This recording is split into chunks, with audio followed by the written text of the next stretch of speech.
우리 인생의 문제들 잘 알고는 있지만 그러나 해결을 잘 안 되는 반복적인 습관들은 아마 누구에게나 하나쯤은 다 있으리라고 생각합니다. 이런 개인적인 문제들 혹은 공동체 안의 문제들을 가볍게 용납하고 지나갈 수 있는 일들도 있지만 그러나 그것들을 간과하고 내버려 두면 스스로를 무너지게 만드는 치명적인 죄가가 되기도 하지 않나요? 그렇다면 이런 습관적인 죄의 문제들을 어떻게 해결해야 할까요? 오늘 우리가 읽은 사사기서의 말씀은 이스라엘의 반복적인 죄악을 신랄하게 지적하고 있습니다. 그러면서도 여전히 하나님은 그들을 지속해서 고쳐나가고 계십니다.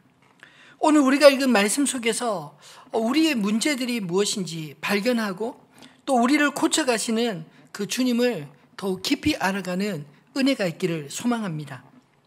오늘 우리가 읽은 이 본문의 말씀은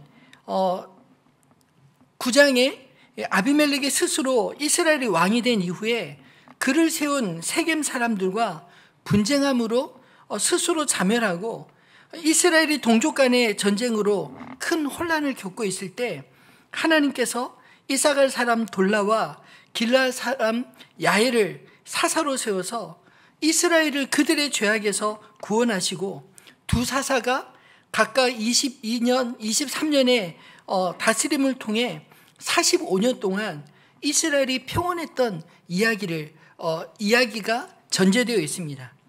그런데 이 야일 사사가 죽자 이스라엘은 또다시 여호와의 목전에 악을 행했다.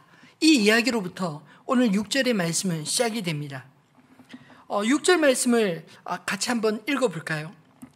이스라엘 자손이 다시 여호와의 목전에 악을 행하여 바알들과 아스타롯과 아람의 신들과 시돈의 신들과 모압의 신들과 암몬 자손의 신들과 블레셋 사람들의 신들을 섬기고 여호와를 버리고 그를 섬기지 아니하므로 이 사사들의 죽음으로 그들의 영적인 풍향도 어김없이 이방의 신들에게로 향하는 이 죄악된 사사기의 습관들이 오늘 본문에 또다시 여호와 하나님을 진노케 하였다라고 말씀하고 있습니다.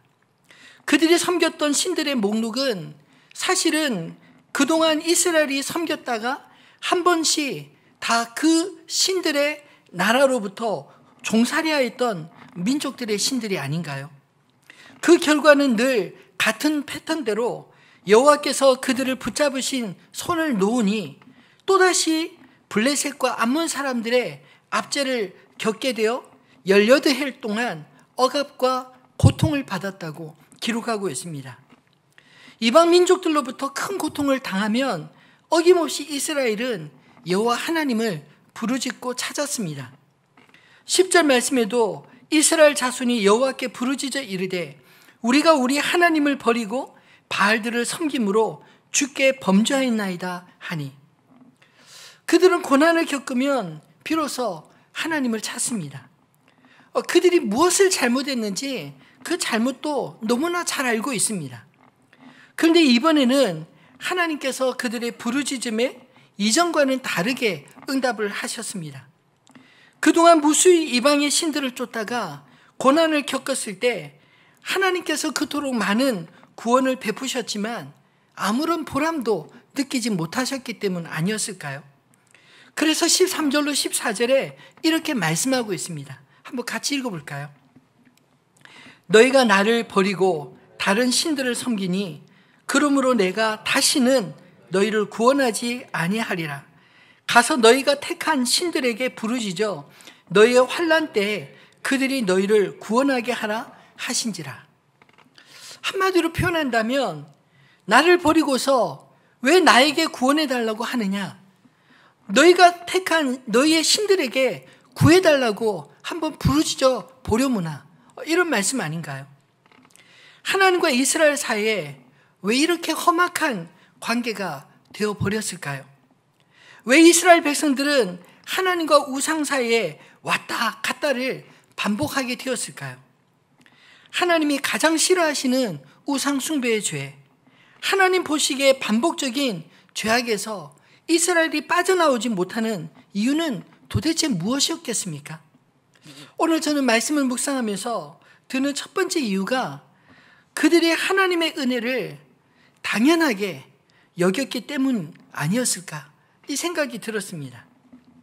평안할 때는 있고 고난 중에는 하나님을 기억하고 찾는 이 이스라엘의 이중성은 무엇 때문이었겠습니까? 하나님의 사랑과 은혜를 너무도 당연하게 여겼기 때문 아니었을까요? 익숙한 것은 당연하게 여기는 것과 같은 이치 아닐까요? 마치 자식이 부모의 사랑은 당연하게 여기고 다른 사람들에게는 어렵게 여기는 것과 같은 이치 아닐까요? 그러나 여러분, 부모의 사랑도 사실은 당연한 것이 아닙니다. 왜냐하면 부모님이 여전히 젊고 건강하고 그리고 능력이 많은 분들이 아니기 때문입니다. 부모님들도 나이 먹고 병들고 그리고 그 생명이 영원하지 않지 않나요? 자녀들에게 베푸는 그 사랑은 사실은 자신을 깎아서 자식들에게 주는 것, 그것이 부모들의 사랑인 것입니다. 그러면 하나님의 사랑은 무조건적인 사랑일까요? 무슨 짓을 해도 다 받아주는 것이 정말 하나님의 사랑일까요? 성경은 아니라고 말씀합니다. 우리가 하나님의 사랑에 대해서 갖고 있는 오해는 하나님은 무조건적인 사랑을 베푸시는 분이야, 이런 생각을 하고 있기 때문 아닐까요? 죄에 대해 하나님은 한없이 관용하시는 분이 결코 아니십니다.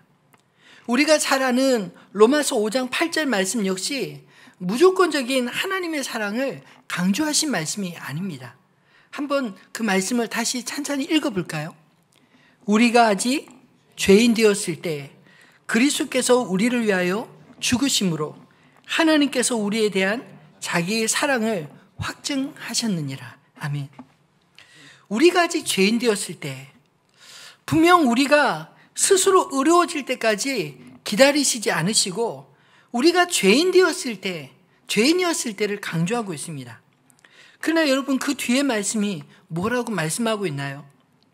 그리스도께서 우리를 위하여 죽으심으로, 우리를 위해 그리스도께서 대신 죄의 대가, 곧 십자가에서 모두가 보는 그 자리에서 우리의 모든 죄의 대가를 지시고 대신 죽으셨다, 이것을 강조하고 있지 않습니까?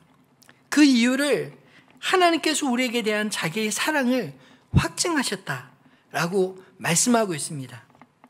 즉 우리의 구원은 우리 자신의 의로움 때문도 아니요, 하나님의 무조건적인 사랑 때문도 아니라 우리의 죄악을 그리스도께서 대신해서 십자가에 그 대가를 지불하신 그 하나님 아버지의 사랑 때문이라, 이렇게 말씀하고 있습니다.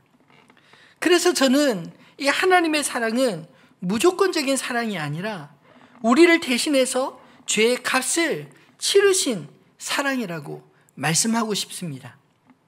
이것이 무조건적인 사랑과 어떻게 다를까요?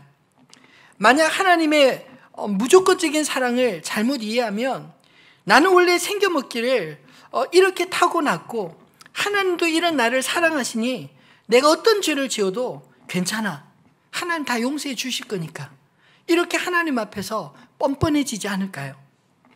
마치 죄의 원인을 나를 낳은 부모 탓으로 여기고 자기가 잘못한 것을 오히려 자신의 잘못으로 생각지 않고 나를 왜 그렇게 낳았느냐고 부모를 원망하는 것과 같은 이치 아니겠습니까?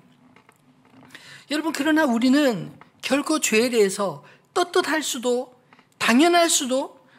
당연하듯이 죄를 지을 수도 없는 것입니다. 그리스도께서 대신 죽으신 그 은혜로 우리가 다시 살아났는데 어떻게 그 죄에 대해서 당연하게 여길 수 있겠습니까? 오늘 이스라엘 백성들의 부르짖음에 하나님이 응답하시는 방법은 그들을 응성바지로 만드시지 않겠다, 그런 의지가 오늘 본문 속에 느껴지지 않으시나요? 이전에는 그들의 고통스러운 부르짖음에도 하나님은 응답하셨지만 이제는 그들의 고통에 그들 스스로 직면하게 만드셨습니다. 그 고통의 원인이 무엇이었습니까? 생명의 근원이신 하나님을 떠나서 우상이 그들에게 풍족과 만족을 주리라 믿고 따라간 그것이 원인 아니겠습니까? 그 결과 그들이 얻은 것은 그들이 원했던 행복이 아니라 오히려 불행이었습니다. 우상을 섬기는 나라들에게 침략을 당하고 그들이 있는 것을 다 빼앗기고 그 나라에 종살이하는 것이었습니다. 그러므로 그들이 당하는 고통의 원인을 깨닫지 못하고 또 고통의 근원에서 벗어나지 못하면 그들에게 결코 샬롬이 찾아올 수 없다는 것을 주님이 분명히 가르치시려는 의도로 그들이 믿는 신들에게 너희가 한번 부르짖어 보라 이렇게 말씀하신 게 아닐까요? 여러분, 하나님의 은혜, 하나님의 구원은 반드시 진정한 회개를 동반해야 하는 것을 기억하시기를 바랍니다. 깨닫고 돌이키지 않으면 오히려 하나님이 베푸신 은혜를 사람들은 교묘하게 이용해서 잘못된 습관을 낳기 때문입니다. 그러고도 그 원인을 자신들이 아닌 은혜를 베푸신 하나님께 돌리기 때문 아닐까요? 아무리 부모라도요, 사랑을 무기 삼아 횡포를 일삼는 자식을 보면 여러분 화가 나지 않습니까? 근데 가끔 보면 부모의 탓도 분명 있다고 생각합니다. 결국 가르쳐 사람 되게 만드는 것은 부모의 몫이기도 하기 때문이죠. 여러분, 사랑하면 무조건적으로 용서하는 것이 아니라 정말 잘못한 것이 무엇인지 깨닫고 뉘우칠 수 있도록 기회를 줘야 하지 않을까요? 그리고 그럴 때 용서해주고 때로는 괴롭고 힘들어도 아이들이 스스로 깨닫고 성장할 수 있도록 기다려주는 것이 정말 필요하지 않겠습니까? 그런 의미에서 저는 성경만큼 자녀 양육에 좋은 교과서는 없다고 생각합니다. 자녀들이 하나님을 경외하고 부모를 공경하는 것을 가장 중요한 기준으로 성경은 우리에게 가르치고 있기 때문입니다. 바라기는 하나님의 사랑과 은혜가 당연한 것으로 여기지 않고 감사할 수 있는 저 여러분 되기를 진심으로 축원합니다. 하나님도 인격적인 분이시기에 하나님을 감동시킬 수 있는 가장 좋은 방법이 있다면 저는 그것이 하나님의 은혜에 대한 우리의 찬양과 감사 아닐까요? 찬양과 감사는 하나님이 우리를 위해 행하신 모든 것들을 진심으로 인정하고 받아들이는 올바른 태도이기 때문입니다. 그러므로 신앙이 좋다라는 근거는 그의 인생 가운데 하나님과 깊이 교제하며 하나님이 베푸신 사랑과 은혜에 대해 반응할 수 있는 사람이라는 것을 의미하지 않을까요? 하나님을 향하여 찬양하고 하나님이 우리에게 베푸신 은혜에 대해 감사할 수 있는 신앙인 오늘 저와 여러분이 다 되시기를 주님의 이름으로 축원합니다. 두 번째로 이 반복적인 죄악에서 빠져나오지 못하는 이유는 하나님을 단지 고통의 해결사 정도로 알고 있기 때문 아닐까요? 이스라엘은 그들의 하나님을 단지 고통의 때만 기억하고 찾아왔습니다. 마치 하나님을 자신들의 고통의 해결자나 혹은 병원의 의사처럼 생각한 것은 아닐까요? 사실 병원의 의사나 고통의 해결자는 필요할 때만 찾는 존재라는 인식이 우리 가운데도 있지 않습니까?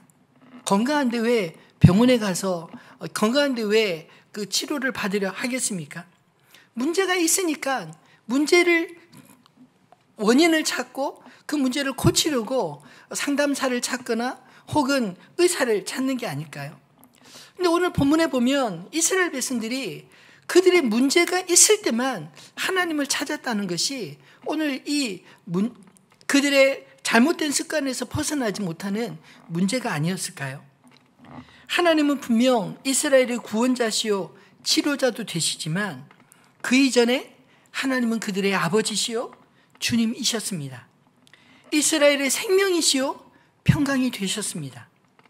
마치 아이가 부모를 떠나면 고생이지 않나요? 마찬가지로 이스라엘의 하나님을 떠나면 고생이었던 것이 그들의 사상이 지난 300년의 역사 동안 겪어왔던 사실이었지만 그들은 여전히 깨닫지 못하고 끊임없이 죄악을 반복적으로 행해온 것입니다.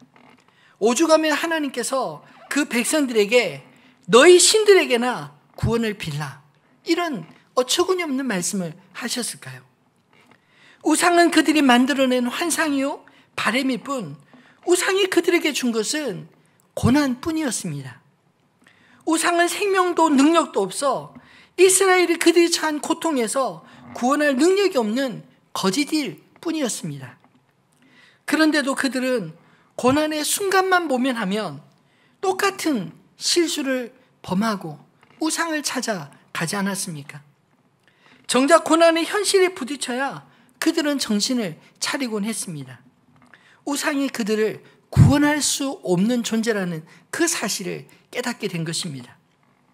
가나안의 신들 바알들과 아스타롯을 포함해서 오늘 성경에 아람의 신들, 시돈의 신들, 모압의 신들, 암몬의 신들, 블레셋의 신들까지 오만 잡신을 섬기는 이스라엘의 문제가 도대체 무엇입니까? 이방의 신들을 섬기면 반드시 그들의 지배를 받고 종이 되었는데 사사들을 통해 그들이 구원을 받고도 왜 그렇게 우상을 떠나지 못했을까요? 이상하게도 죄의 결과는 항상 악한 것임에도 불구하고 사람들은 오히려 그들이 우상을 잘 섬기지 못해서 이런 벌을 받는다 생각했던 것은 아니었을까요? 실제로 샤머니즘이나 타 종교들을 보면 인간의 약함을 약점으로 잡고 조정하려고 하는 그런 경향이 많습니다. 그들은 점쟁이나 우상의 사제들의 저주를 들으면 그것을 해결하기 위해 그 말에 묶여서 꼼짝 못하고 끌려가는 경향들이 다분하지 않나요? 사탄은 하와를 유혹하던 처음부터 거짓으로 사람의 마음을 사로잡고 그 뒤에는 두려움으로 올가미로 묶어 자신의 영향권에서 결코 벗어나지 못하도록 만드는 그런 방법으로 사람들을 조정하는 것입니다.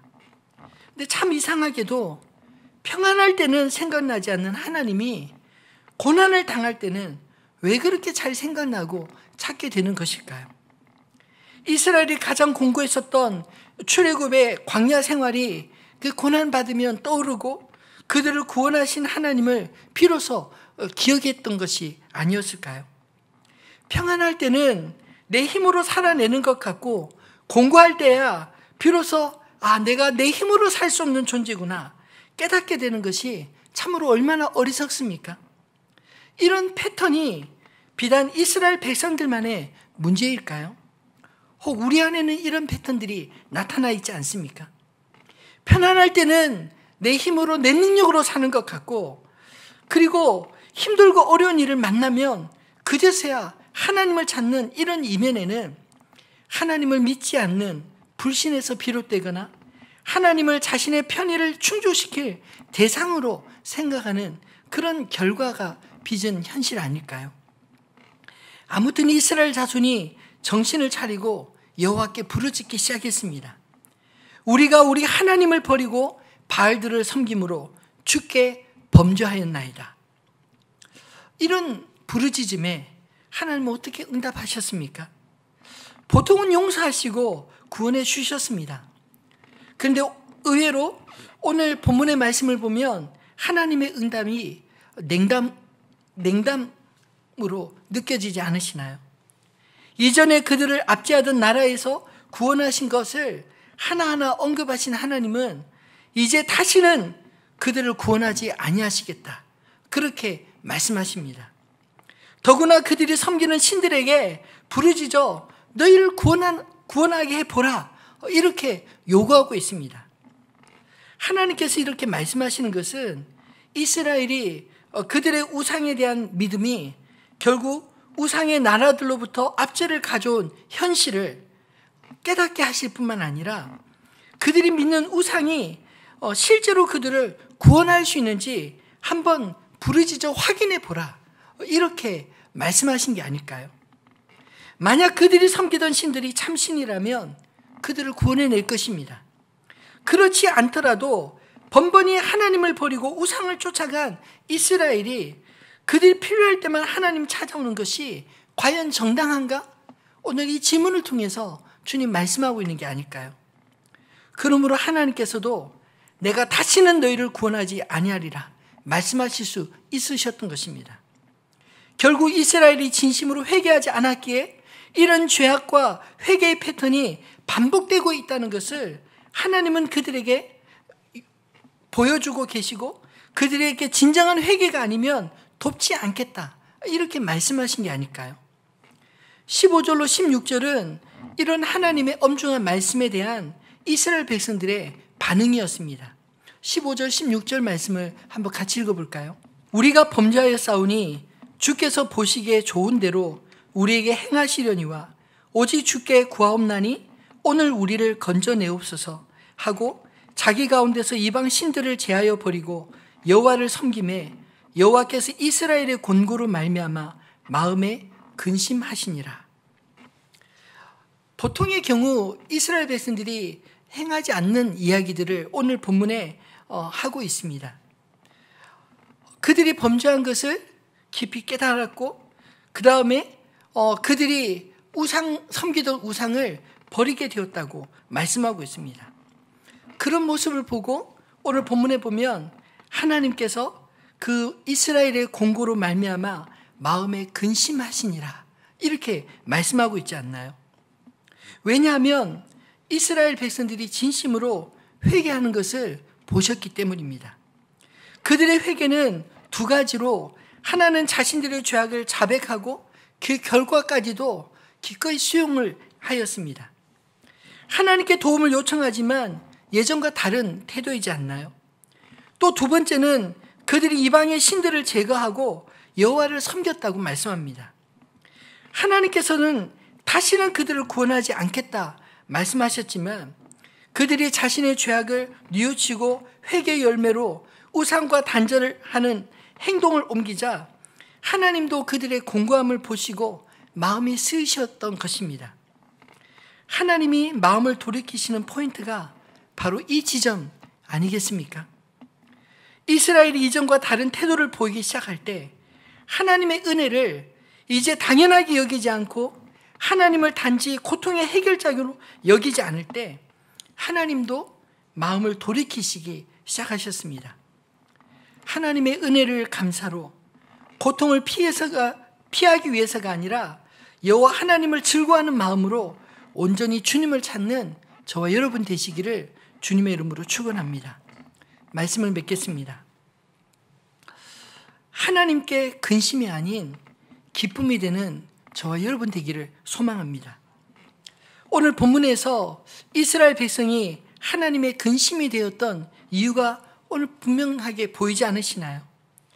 그들이 하나님의 은혜를 당연하게 여길 때 그들은 오히려 호기심과 욕망에 눈이 멀어 우상을 찾아다녔습니다. 단지 고통에 해결해 주는 존재로 여길 때 그들은 평안할 때 하나님을 떠나 자신의 욕망의 신을 쫓아 살았습니다. 하나님의 은혜와 사랑에는 그만큼의 희생, 그 아들을 우리 대신 십자가의 제물로 내어주신 대가 지불이 있었다는 것을 기억하시기를 바랍니다. 주님은 우리의 고통에만 하소연을 들어주시는 분이 아니라 우리의 즐거움과 소망을 함께하기 원하시는 분이신 것을 기억하시기를 바랍니다. 하나님 우리가 온전히 인정하고 그분을 찬양하며 신뢰할 때 우리 안에 주님과 함께하는 기쁨과 샬롬이 온전히 회복되어지는 줄 믿으시기 바랍니다. 바라기는 헛된 것을 쫓아 부르짖는 인생이 아니라 참으로 우리와 함께하기 원하시는 주님, 우리를 사랑하되 자신의 가장 귀한 것, 그 아들 독생자까지 우리를 위하여 내어주신 그 주님을 향한 온전한 찬양과 감사가 있고 또 우리의 인생 가운데 늘 함께 하시며 우리의 고난만 아니라 우리의 즐거움과 소망까지 함께 하기 원하시는 그 주님께 날마다 말씀으로 기도로 나아가는 저와 여러분 되기를 주님의 이름으로 축원합니다.